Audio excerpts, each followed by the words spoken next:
What's up YouTube, Saf here on SuperSaf TV, and this is my full comparison between the Samsung Galaxy S7 Edge and the iPhone 6s Plus. So we've got both phablets here, and before we continue, just a disclaimer for any fanboys out there who are going to complain and say that the iPhone 6s Plus is older than the Samsung Galaxy S7 Edge. Yes, I'm aware of that, but this is what you can currently buy, and when the iPhone 7 is out, we'll be comparing that to the S7 Edge then too, because those are the options that are available. So if you've got a problem with that, then you can go and yourself. So now that we've got that out of the way, let's get straight to the comparison.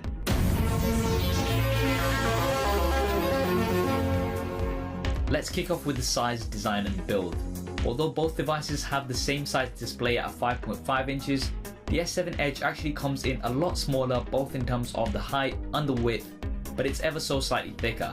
This largely comes down to the big bezels of the 6s Plus, which is also around 35 grams heavier because of the full metal build. So the S7 Edge is definitely more compact overall and has a metal frame with glass panels on the front and back. It's also IP68 water and dust resistant, so you won't have any issues dropping this in water, which is a very nice thing to have. In my opinion, both devices look and feel premium, but for design I would have to give the edge to the S7 Edge. The dual curved display is still the best looking design on a smartphone out there, and this year the back is also slightly curved on both sides, which makes it easy to hold. Both devices however are a little slippery in the hand, so I definitely recommend picking up a skin to add some more grip from D brand, who are the sponsor for this video. They've got a huge range of skins for both the S7 Edge and the iPhone 6s Plus, and they're a great inexpensive way to customize the look of your phone too. I'll drop a link to the website in the description below if you're interested. Moving on to the displays, you have Super AMOLED for the S7 Edge versus LED backlit IPS for the iPhone 6s Plus. Both are great overall in most conditions, but we have a big difference in resolution. The 6s Plus has a 1080p display coming in at around 401 ppi pixel density, whereas the S7 Edge has a Quad HD display coming in at around 534 ppi. Now yes, for general use you may not notice much of a difference, but looking up close and for things like VR, the S7 is noticeably sharper. It also has an always on display which will show you either the time, your calendar or an image without taking up too much battery. Great for someone constantly waking their phone just to see things like the time. The 6s Plus however has a pressure sensitive display, what Apple call 3D touch. This allows you to push down harder on certain applications to get more options. So for instance, pushing down on a certain icon will give you shortcuts to within that app. My personal favorite feature of 3D touch is pushing down harder on the keyboard to more accurately place your cursor within text. The S7 Edge on the other hand has a dual edge display on which you can also assign shortcuts and things to within apps, and there's a few different edge specific apps you can download. This year there's also things like Newsfeed, and People Edge is still here, which I think is a great way to easily get to your favorite contacts. Moving on to performance, the iPhone 6s Plus has a dual-core Apple A9 processor with 2GB of RAM. The S7 Edge either comes with the Snapdragon 820 or the Exynos octa-core with 4GB of RAM. It also has built-in cooling, which is a nice touch. Overall, both are great, and I don't think you're gonna have any issues for most tasks on either. I have done a more detailed speed test between these two, which I will link to in the description below if you want to see that. For storage, the 6s Plus comes in 3 different capacities, 16, 64 or 128GB. The S7 Edge has just the one 32GB version for now anyway, but this year does have a micro SD card slot, which will let you expand the memory by up to 200GB, which is a lot more than the largest version of the 6s Plus and will also be a lot cheaper.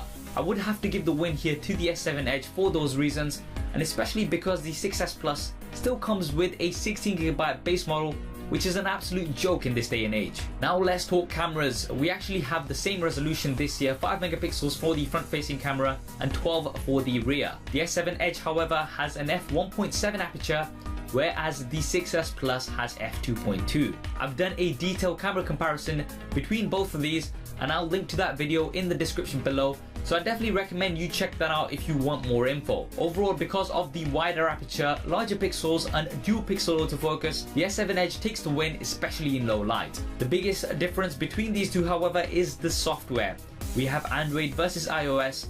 and both have their advantages and disadvantages. As you know, I don't usually go into a battle in these videos. It does come down to personal preference, and this may just be a deciding factor for most people. For me, iOS is simple and straightforward, whereas Android allows more customization and freedom. The S7 Edge does have Samsung's TouchWiz skin on top, however, and although this does give some additional features, it means you won't be getting updates directly from Google and will have to wait for some time. With iOS, you will be first in line to get those updates as soon as they are out. So that's an advantage that you get with the iPhone 6s Plus. Two things both have in common are fingerprint scanners and speakers. The two have a single bottom-facing speaker, which sounds good overall, but can easily be covered up. And there's a fingerprint scanner on the home button, which works well on both, with Apple Pay on the 6s Plus and Samsung Pay on the S7 Edge. I've done a very quick fingerprint scanner speed test between the two if you're interested in seeing the specific difference, but I don't think you'll be disappointed with either. What's great about both devices is that they have huge batteries. The 6s Plus has a 2750 mAh battery and the S7 Edge has a 3600 mAh battery. In terms of usage, yo Kanye, how long does the battery last on both of these? All day, all day! That's right, all day. Oh, by the way, say hi to Kip from me. I had no problem getting through the full day with either of these, and I think most users will be the same. The S7 Edge does come with fast charging, however, so charges fully almost twice as fast as the 6s Plus, and it also supports fast wireless charging, so definitely gets the overall win in the battery department. Finally, let's talk about pricing. Obviously, this will vary from place to place and will change with time, but for the base models, you can expect to pay similar pricing for both of these. I'll drop some links in the description below if you want to check out the latest pricing and availability. So there we have it, the Samsung Galaxy S7 versus the iPhone 6s Plus.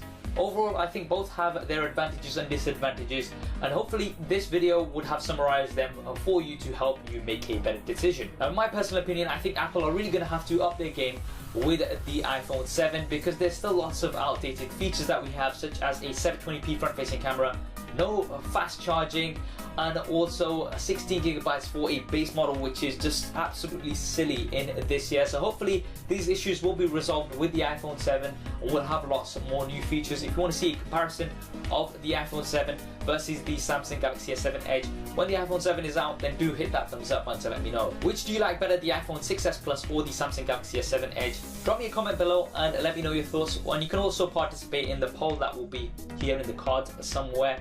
If you haven't already, then make sure you have subscribed to the channel because there's plenty more content coming up on here.